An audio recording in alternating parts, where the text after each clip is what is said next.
Okay, so today we have Christopher Langrenez to talk to us about characterizing the geometry of the Kirkwood-Dirac positive states.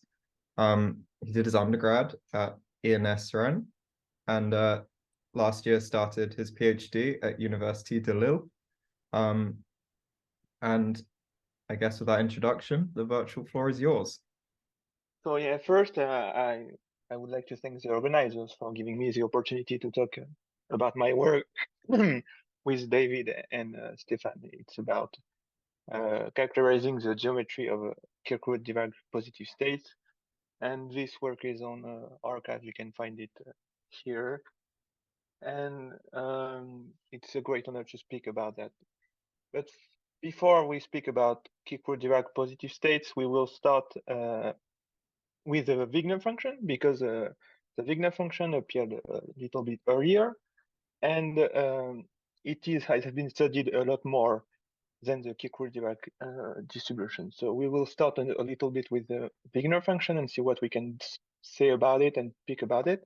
And after that, we will speak about the Kirkwood-Dirac distribution and what we've done about the Kirkwood-Dirac positive states. So first, let's start with the Vigner function. So the Vigner function, you just take your quantum states, which is L2 over Rn, which you can think as being n harmonic oscillators or n modes of an electromagnetic field. And for each mode, you have two operators, meaning that you have an annihilation operator, which we wrote AI, and a creation operator that we wrote AI dagger with a commutative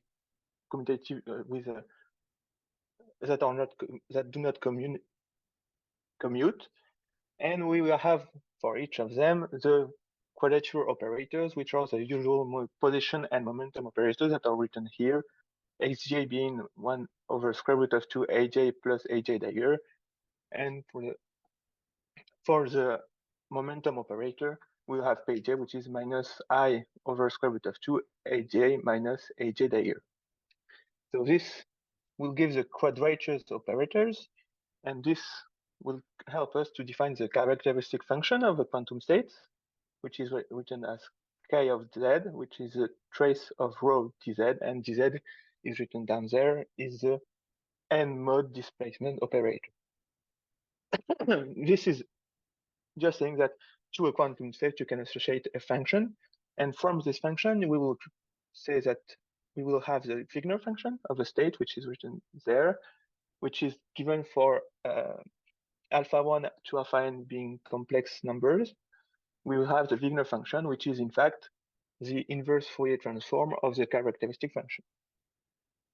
This function has some properties that remind us of a probability that are written down there.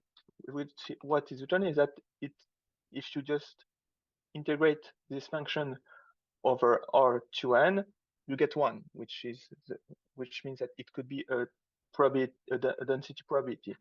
If you look at the two next properties, this means that they have the right marginals. What do I mean by that? I mean that if you marginalize over the position quantities, then you get the momentum of the particle. And if you marginalize over all the possible momentums, you get the position of the particle. But the problem with that probability, that is the last point on the slide, is that it has real values, so it's okay, but it can be negative. That's why we call it a quasi-probability distribution, because it has the properties of a probability, mainly it sums to 1 and it has the right marginals, but it can be negative. And even if it's real, it can be negative, and thus if it's negative, it's not real probability, it's a quasi-probability. And we want then, one thing people would like to do is to distinguish states that have a positive Vigner function and states that do not have a positive Vigner function. What do we mean by that? A state rho is Vigner positive if its Vigner function is positive everywhere. And we already know that it is known now that if you take a pure state, it is Vigner positive if and only if it is a Gaussian state, meaning that its Vigner function is a Gaussian function. From that, we know that for every convex combination of Gaussian states will be also a Vigner positive state. And if we denote by W plus the set of Vigner positive states, this set is convex, and thus any convex combinations of Vigner positive states is positive. The question is, why would we want to know about Vigner positive states? Maybe a Vigner positive state does not change much as a Vigner negative state. We want to know about this because, for example, in quantum optics, there is a quantity which is called the Vigner negative volume, and this thing is a non-classicality witness in quantum optics. So as we want to see if this state is non-classical, we will have to just see if it has negative values in its Vigner function, and then we will see that it's not classical. And most recently, in parallel by Booth, Chabot, and Emerio, they linked Vigner negativity of a function of a state. They linked Vigner negativity to contextuality by saying that Vigner negativity is equivalent, in some sense, to contextuality. Mainly for them, it's Curran-Speker's contextuality. So this says that negativity of the Vigner function sounds important for quantum properties.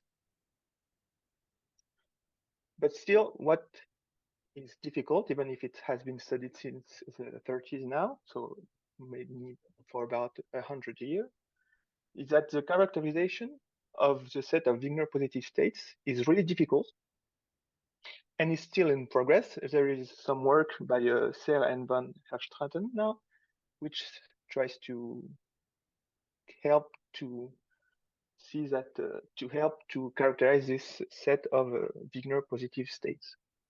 So this all things is about the Vigner function, which has been studied for a long time now. And as you see, by this definition, it's linked with position and momentum.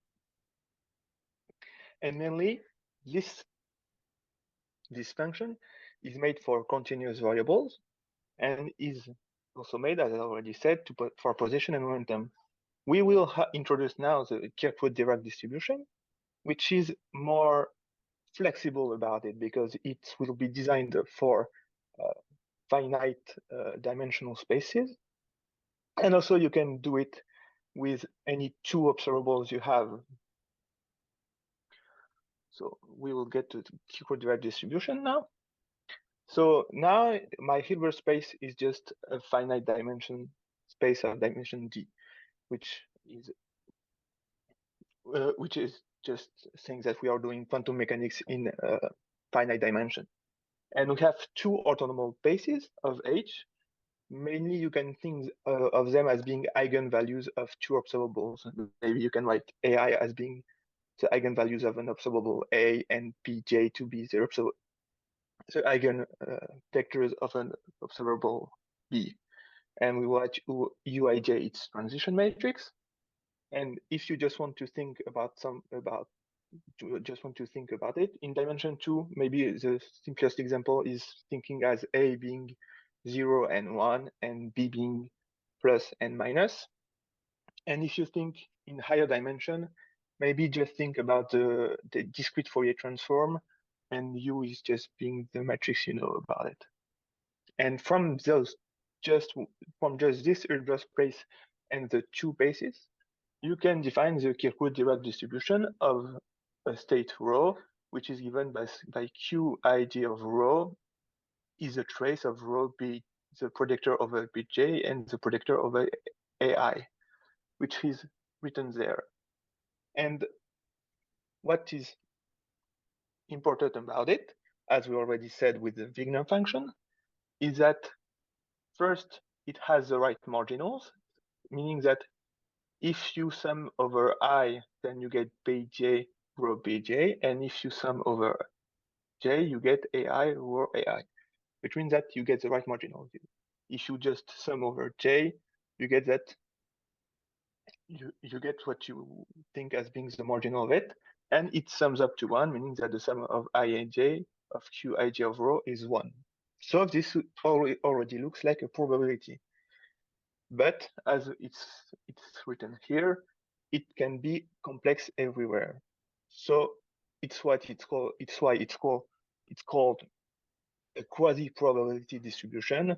It means it's a probability that can take complex values, which is somehow, you can think it's worse than for the Vigner function, because we already had negative, now we have complex values. But sometimes it's important that the values are not only negative, it's important also that they have imaginary parts.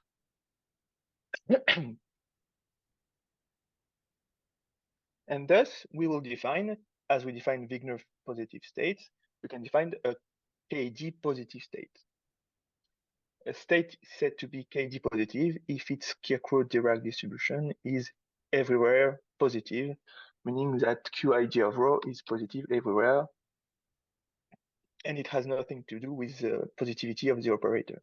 Any quantum state you take is a positive trace 1 operator, and so any state is positive in this sense, but being KD positive means that the KD quasi-probability distribution is in fact a probability distribution. And we have some examples of states that we already know that are KD positive. If you take the first state, the state of the first basis, A1, and you can compute its KD distribution, and it's written there, it's positive everywhere, meaning that any state like this is KD positive. And if you just look at all the basis projectors, which will be right a big A, which is all the projectors over the basis A, and B is the projectors over the basis B. Every of the states are KD positive. So our goal here now would be to say that AKG plus is just a set of KD positive states, and we want to describe it totally. The first thing we have to say about it, before we go any further, is that the set EKG plus is a convex set, meaning that if you take 2 points that are KD positive, every convex combination of those 2 points will be KD positive. And our goal here is just to obtain a precise and complete description of the geometry, of this convex geometry of the states that are KD positives. And one question that raised naturally is, why would you do that? And the answer is that KD non-positive states have been linked by David and some of its collaborators with quantum advantages in quantum metrology, and they also work in quantum thermodynamics that say that negative values of complex values of the Kirkwood-Dirac distribution can lead to quantum advantages. So it's important if you want to have a quantum advantages in those fields, to be able to know that your state is KD positive or not. Because if it is KD positive, you will not have a quantum advantage. But before going any further on the problem, I would like to just make a quick reminder on convexity. And mainly I will do convexity in dimension 2 now to have a quick reminder about it. So mainly here, I just say that a convex set is a set for which if you take 2 points, then the segment between those 2 points lies in the set. And then here you can see there are four sets on this slide, and we just want to know that which one is convex or not, and mainly what's important about it here is that the second one is not convex. If you see here, there is a red line saying that if you take 2 points here and here, then the segment does not lie in the set. And if you look at the other 3 figures, then you take 2 points, any 2 points you take, you just draw the line between them, and it's always in the set. So what's important about that is that you need convexity here. Here it's convex, and here it's also convex. So we have 4 sets here, and one is not convex, and the other ones are. And what's great about convex set is that you can describe them by its extreme points. What's an extreme point? A point is extreme in a convex set if when you take your point and you decompose it as being 2 different points, then it's not possible. Meaning that if you take a point rho and you decompose it as lambda rho 1 plus 1 minus lambda rho 2, then you have to have rho 1 equal rho and rho 2 equals rho also. So this means that it's just a point that cannot be decomposed in the set. And if you look at the 3 figures we have here, for the disk, the extreme points are all circle. For this polytope, we only have 5 extreme points. And for this, I call this a pizza part. It's just there is a point here that is unknown, and then there is a part of a circle here that is made of extreme points. So as you can see already, even if it's convex geometry in dimension 2 here on the plane, we can have a bunch of different possibilities. You can have an infinite number of extreme points or a finite number of extreme points. You can have one that is isolated from the other. It can be really complicated. But what is important about it is that if you know that your set is convex, bounded, and closed, then you can describe your set K as being the convex combinations of your extreme states, extreme points. So this is a term, the Crane-Milman theorem, saying that if you know the extreme points, then you know the set, and if you know the set, you want to know the extreme points. What we mean by convex combination, we mean that if you take the convex hull, which is written there, convex hull of the extreme points, it's just you take every finite combination that is convex of your points that are extreme. You will have to care about something, that your decomposition may not be unique. If you just see here on the circle, the black dot can be decomposed in 2 different ways. It is in the middle of the 2 red points, and it's also a convex combination of the 3 red points. Here the coefficients are written, but it's not exactly, it's an approximation of the coefficient. And here, even if you have a finite number of extreme points, you can see that here the black dot is also a convex combination of the red dots and of the green dots. So this decomposition as extreme points can really be useful because you only have to know the extreme points to know your set. But the problem is that knowing the extreme points does not make you know. But the problem is that a point can be decomposed in many different ways. So we could have trouble about it. So now that we know, I've said everything you need to know about convexity in finite dimension, we'll go back to our problem of the KD positive states. So here is just a quick reminder about what the KD distribution is. And we know that if you take a quantum state, it can be decomposed as a convex combination of pure states. This means that if you are in a dimension D Hilbert space, the extreme points of quantum states are the pure states. And thus, if you have a pure KD positive state, then this state is already an extreme state of EKD plus. meaning that if you just look at pure states and see which one of them are KD positive or not, you can know that these states are already extreme states of EKD plus.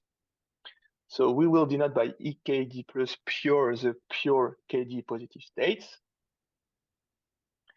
And as we saw that the basis projectors are KD positive, those are a particular family of states that are pure KD positive, so that are also extreme and KD positive, which means that we have inclusions here that are important. The basis projectors are included, but can have also are included in the pure states that are KD positive, and they can have also other one. And the pure KD positive states are included in the extreme states of EKD plus. So this inclusions is important because it's what we will see to describe EKD plus. We want to describe EKD plus, and we already know sets of states that are inside. And the first difficulty here is that if you look at the space of quantum states in a Hilbert space that is of dimension d, it's about dimension d squared. And if you just take d equals 3, this means that we are looking at convexity in a 9-dimensional space. And the problem is that I already have a bad geometric vision in dimension 3. So I can only let you imagine that in dimension 9, I'm not able to see anything about convexity. So we will have a little bit of a schematic representation here about this. So here I just drew on a schematic representation on a plane of a Hilbert space of dimension 3. So here in red, you can see that we have the convex hull of A and B, meaning that A1, A2, A3, B1, B2, B3 are my basis projectors. And here we have in green the set of KD positive states. And you can see here that there are two other points, C and D. What do they represent? They represent extreme states that are not in the basis projectors. And there are two types of them. So the first one, C, is a state that is pure because it's on the boundary. You just have to imagine that the disk is a quantum state and the boundary of the disk is a circle, it's a pure state.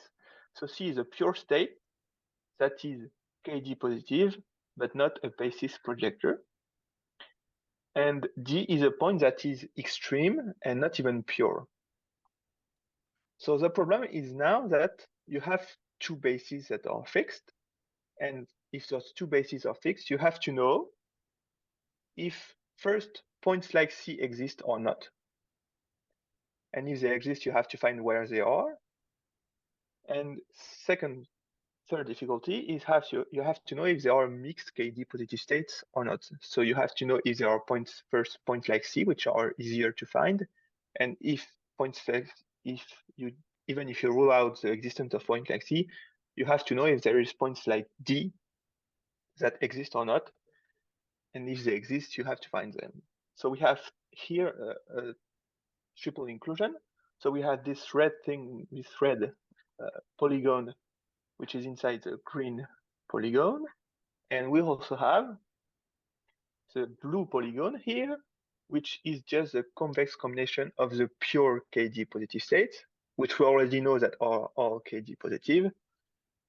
And thus we have three inclusions, meaning that the red part is included in the blue part, is included in the green part. So we have three different convex sets, and we have to identify them by knowing if there are points that are pure NKD positive and pure NKD positive, and then knowing if there are extreme points that are not pure states. So this leads to knowing that if there exists point like C or point like D in any situation we can think of.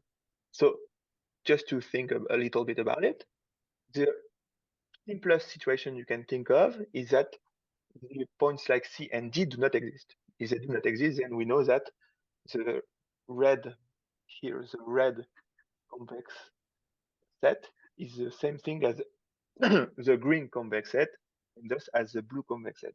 So this is the simplest situation you can think of. You know, just knowing that knowing your KD positive states is just knowing the basis projectors. So it's the first thing you can think of. And for that, we will see that this happens a lot, in fact. And these are our results about it. So you can first think of dimension 2, just to a little bit, just to train a little bit.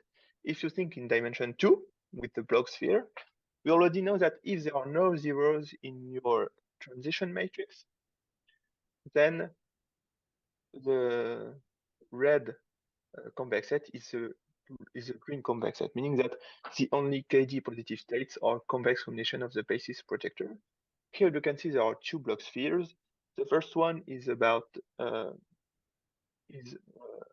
A being 0, 1, and B being plus minus. And then the second one is A is 0, 1, and B is just phi epsilon, and with phi epsilon being an orthogonal basis of my two-dimensional Hilbert space. So what this means is that in dimension 2, everything is solved somehow. If you have a 0 in your transition matrix, then it doesn't change a thing because every state is KD positive and your bases are the same, so it's not interesting somehow.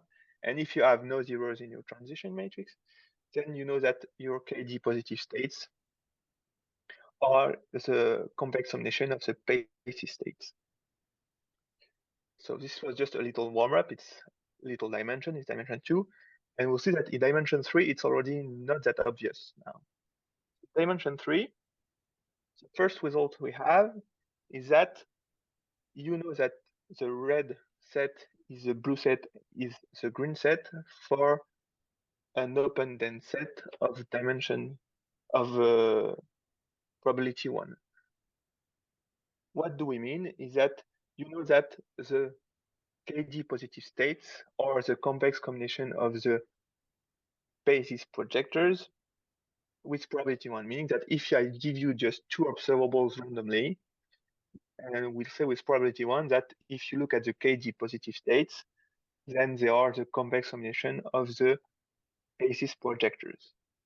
However, as I was raised as a mathematician, the first thing we think about is my theorem any good? Meaning that is there a situation in dimension 3 where this is not true and where the red set is not exactly the green set? And the answer is yes. If you think of just two bases, A is just the eigenvectors of the spin component J3, and B is just the eigenvectors of another direction of the spin, then we know, we've proved that the basis, there is an extreme state that is not a basis projector.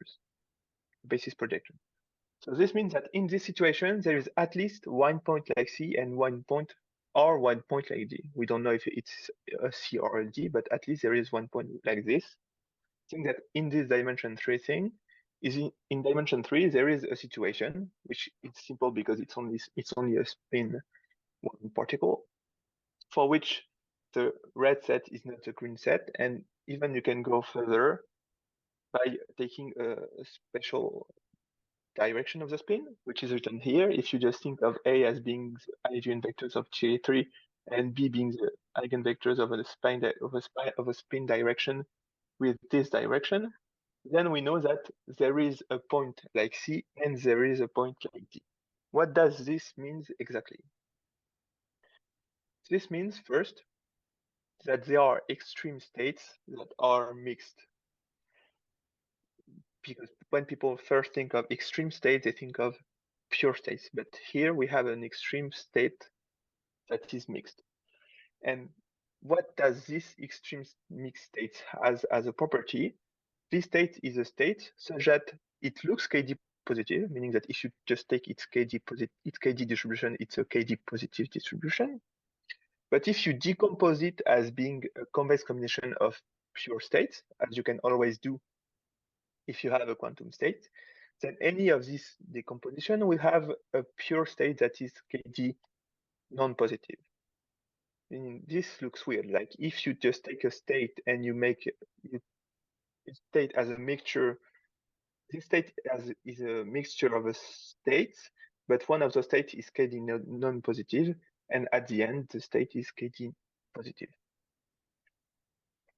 And this situation does not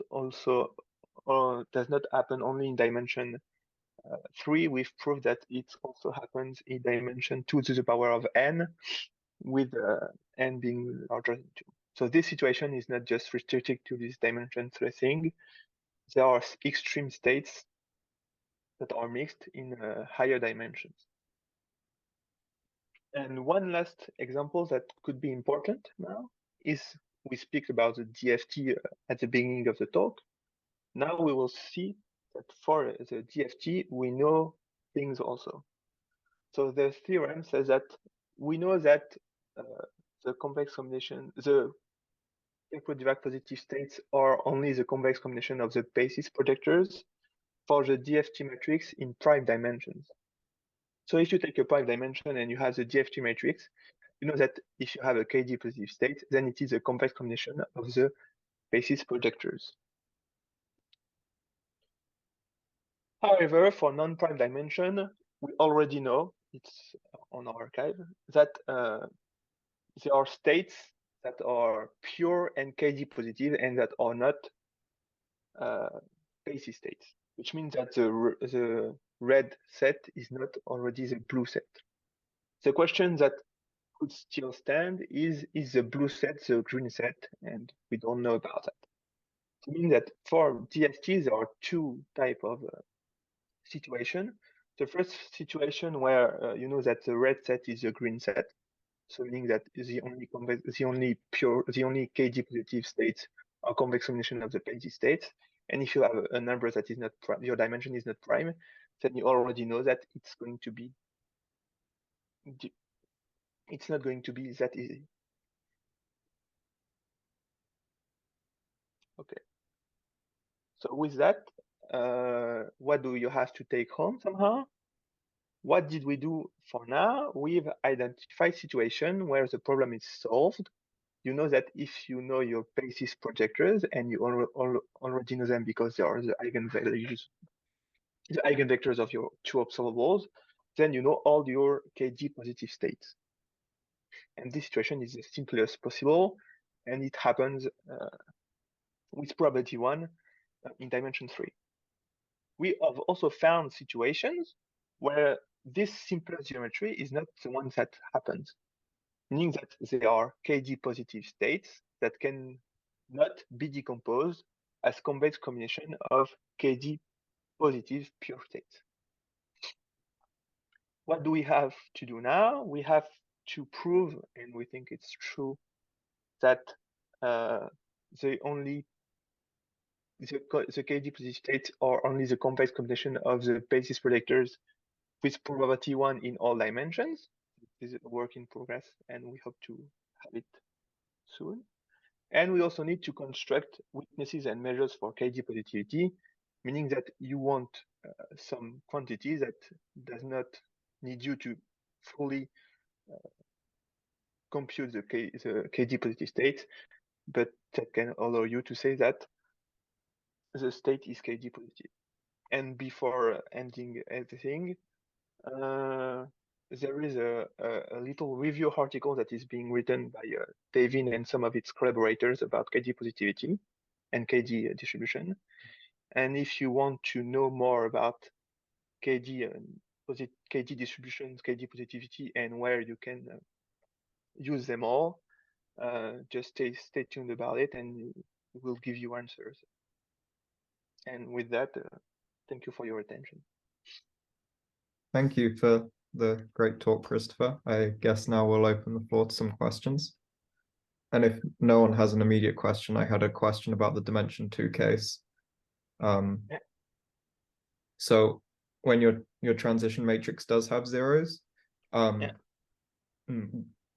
what does happen? I think you said it, but I didn't entirely follow. Does the whole space become KD positive, or Yeah, Only one-dimensional subspace. Yeah, if you have a zeros and you have two zeros and your transition matrix is either the identity of the permutation of the identity, so everything is KD positive and your true bases are the same. Ah, I see. Okay. In dimension 2, it's easy. If you have a zeros and your bases are basically you have the A and B are the same. If you just maybe a permutation, so it's Okay. just a permutation of the identity. So in dimension 2, having a zero is really. So you can only have states that lie on like a line through your block sphere, but you also only have, but all of them are KD positive. In dimension, if you have a zero, then everyone is KD positive because the two bases are the same. And if you look at the KD distributions, then Yeah, this makes sense. it's positive. Yeah. Thank you. Before we move on to talking about these proofs, thank you again for that talk, Christopher. I think it's the second time I've seen it, but I enjoyed it even more, understanding it a bit better. Okay. What was going on. So thank you for that.